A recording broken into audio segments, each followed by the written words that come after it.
The most challenging part of a skydive for new skydivers? Landings.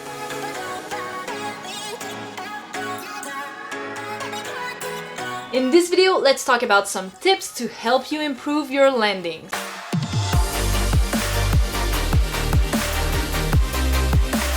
What's up, Skydivers? It's Catherine from Skydive Vibes, sharing the passion of skydiving and helping you become better and safer skydivers. So if you're new here, consider subscribing not to miss our weekly videos all about skydiving. So yes, here again, another landing tips video. Why? Because I think there's no such things as too much tips to help skydivers land great. So I know because it has been a challenging part of my skydiving progression, like until my 100th jump, I wasn't confident in my landing and I had some pretty harsh landings as well. So that's why I want to do my best to give you guys tips and help you improve your landings. Now, before we start, I'm not an experienced coach, I'm not an instructor, so please always counter-verify any information that you find on this channel or on the internet with an instructor at your drop zone, and specifically someone who knows your skill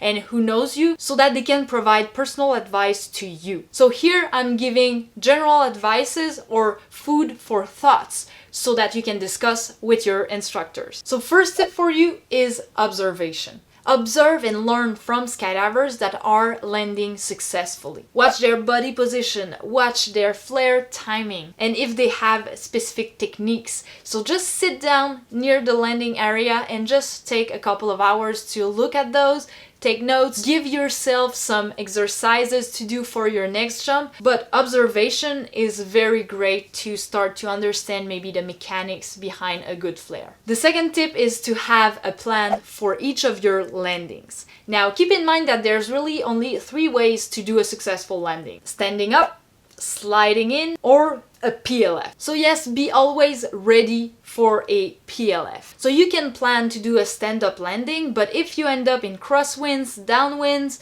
well, do not be afraid to do a PLF. You might get dirty, but you'll be alive and you will avoid big injuries. Of course, we rarely plan a PLF on our plan A, but always being prepared to do it can be a lifesaver. The next tip is to visualize a successful landing. Just like we would visualize in the plane our free fall routine, well, the same thing applies with our flaring and our landing routine. So try to visualize yourself, try to see the ground coming up at you, and try to time that flare and stand up that landing. What I used to do myself is to look at point of view videos of skydivers landing, meaning that the skydiver that has a camera is landing, and so you can see the ground coming up, the ground rush, and you can try to guess where it would be the best time for that person to flare. And even in the video, sometimes we can see when they are flaring,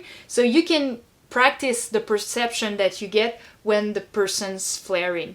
So that's something, a tool that I want to develop for you guys. Well, actually, I'm planning to do a video, a compilation of my own point of view landings so that you guys can practice and visualize the ground rush and the best timing to flare. So keep an eye out for that. The next tip is to flare with intention.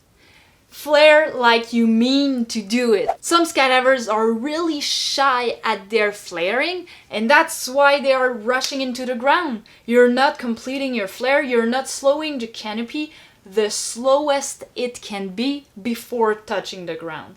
So that's something that is very important as well, that helped me a lot finish that flare. Sometimes what happens is that we enter into our flare and suddenly we want to get ready to hit the ground. So right away we are messing up our landing by preparing to put our hands on the ground somewhere to protect ourselves. But by doing that, well, we're not finishing our flare, or even some people will raise their hands back up, and that's way worse than just completing your flare. So what I personally do, I start my flare, half break into my first stage of my flare. When I feel that I'm about to touch the ground, oh, that's my signal mentally to push that flare the maximum possible, and even there I give it a little bit more. So for me, whenever I think, oh, I'm about to touch the ground, I'm gonna put my feet on the ground, that's my signal. Push a little bit more flare, finish my flare. That's the only thing that resonates into my head when I'm about to touch the ground. Again, the feet is about to touch the ground. Oh, flare, flare, flare, flare, flare, flare, flare, and then touch the ground.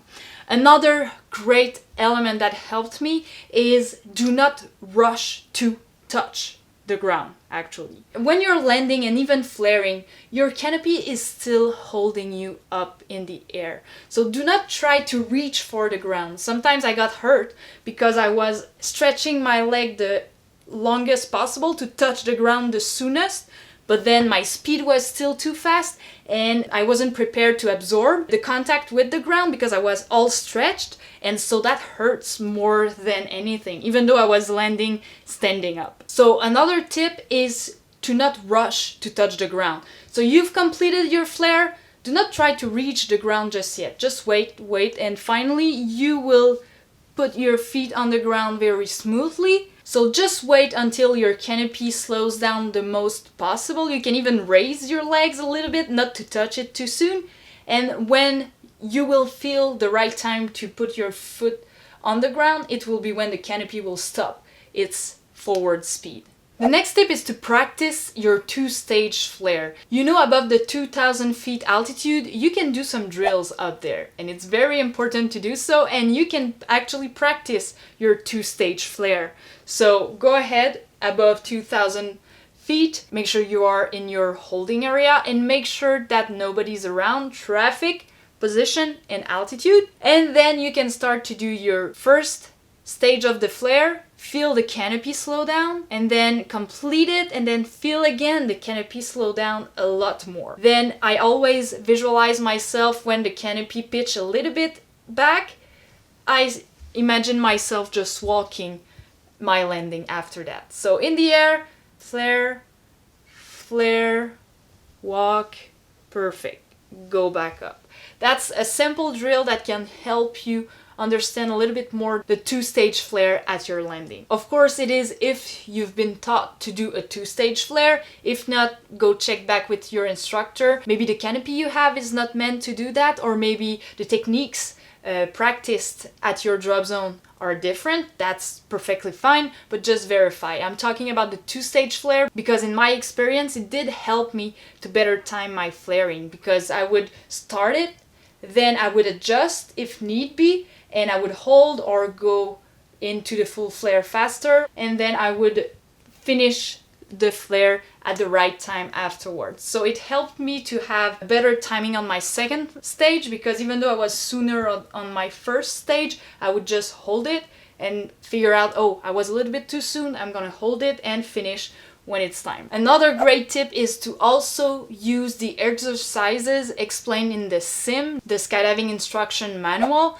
where they give you canopy drills to practice to become a better canopy pilot and master your canopy a little bit more. And I did a video on those exercises. You can watch it by clicking right here. Another very, very important point is do not hurry to downsize. We all hear as experienced skydiver that we should have a wing loading around 1:1 or slightly higher given our experience level. But not all wing loading are the same. A 1:1 ratio on a 190 is really not the same thing than a 1:1 ratio on a 120. Why? And I had that question for a long time before knowing the answer.